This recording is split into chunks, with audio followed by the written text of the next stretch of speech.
number of reforms at that time.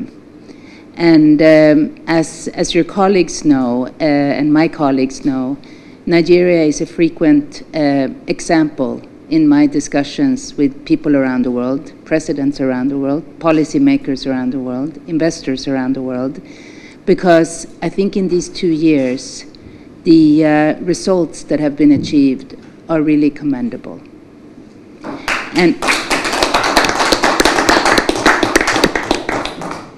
And what I have particularly appreciated and followed, if I may also add, is your steady direction that you communicate to the people of Nigeria, as well as outside of Nigeria, of the importance of the reforms.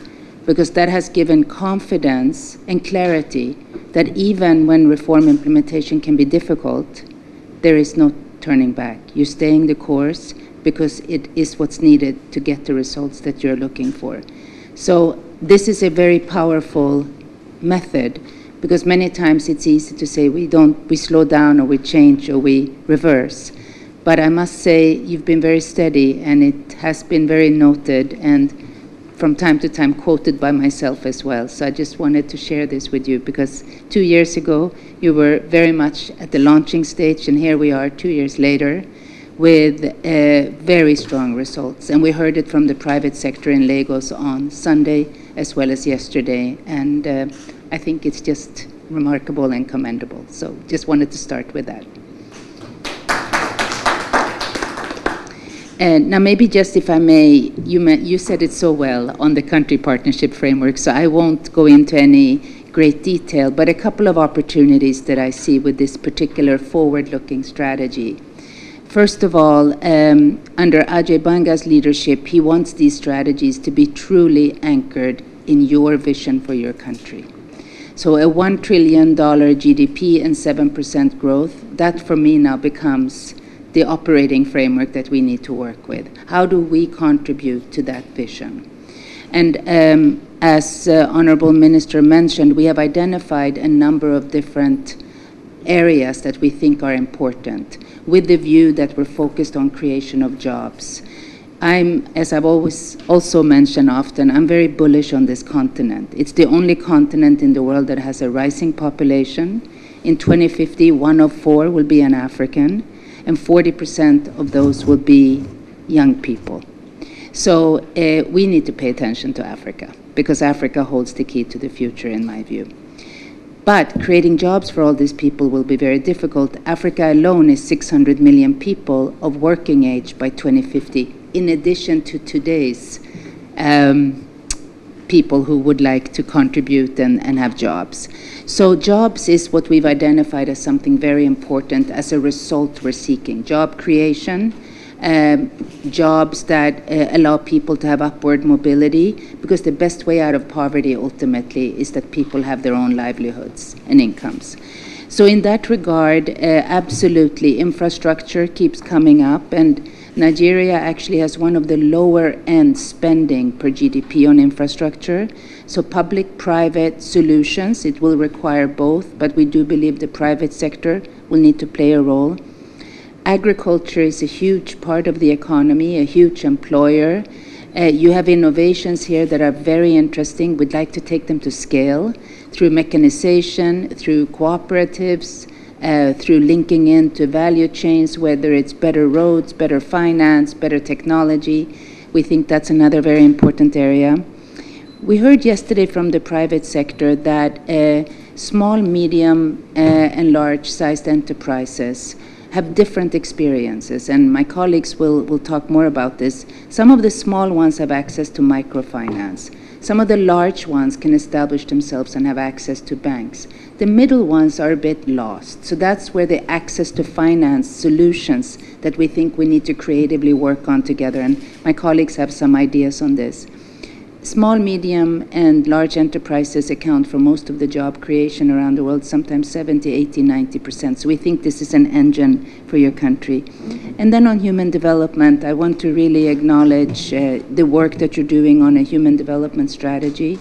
I know you've identified stunting as a major concern. Many countries around the world, even middle-income, upper middle-income countries, are suffering again with rising levels of stunting.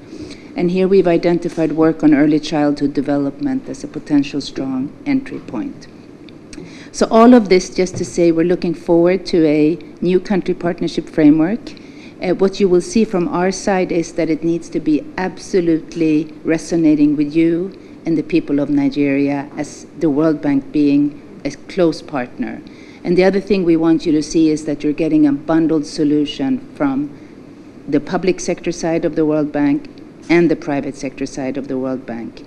And just by perhaps ending on this note of our partnership that we can do together, our portfolio on IDA and IBRD, which is the public sector side, is about $17 billion today.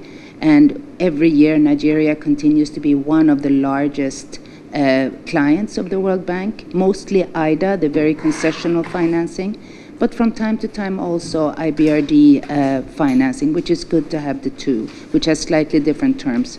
IFC has grown in the last few years tremendously and is now doing about $5 billion a year in Nigeria. This is all private sector, and it includes mobilization. And we also have a vice president from our multilateral investment guarantee agency here today in Nigeria since also Sunday morning, looking at expanding the offering of risk reduction guarantees, insurance schemes to help the private sector. They have just over $500 million today, but are very interested in growing the service offering here. Finally, when you and I met last time, you were inquiring about speeding up on the support we were doing to the budget. And I took that at heart, and I think we sped up. And I have to say this instrument has really been effective. We hadn't used it for a long time. We started using it again. And because you're so reform-oriented, it's the perfect instrument because it's your reforms and our support to the budget. So they go hand in hand. We are preparing a new one right now, which has, again, great reforms that you are doing. And we have a package of reforms that I know are still making their way through that we think can also be very, very impactful when it comes to the jobs, the private sector, and making sure that we also deal with the adjustment that you're still dealing with, which is particularly inflation is down quite impressively, but I know it's still something you're keeping an eye on. So continuing to focus on some of those packages of reform, whether it is in trade, whether it is on, I know, the digital code that you're still working through. Yesterday we heard from the private sector, for youth, digital is the fuel. So all the work you're doing on digital is just amazing because that's where their energy comes from and goes to. So I think there's a lot we can do together, but I'm really honored to meet you again. Sorry if I talk too much about Nigeria around the world. I don't think that you might mind. It's all very good. I often get the question of, which countries should we be tracking in Africa, and Nigeria is always top of my mind. So thank you so much for allowing the World Bank Group to be a steadfast partner, and we look forward to the elaboration of this partnership in the country partnership framework going forward. Thank you.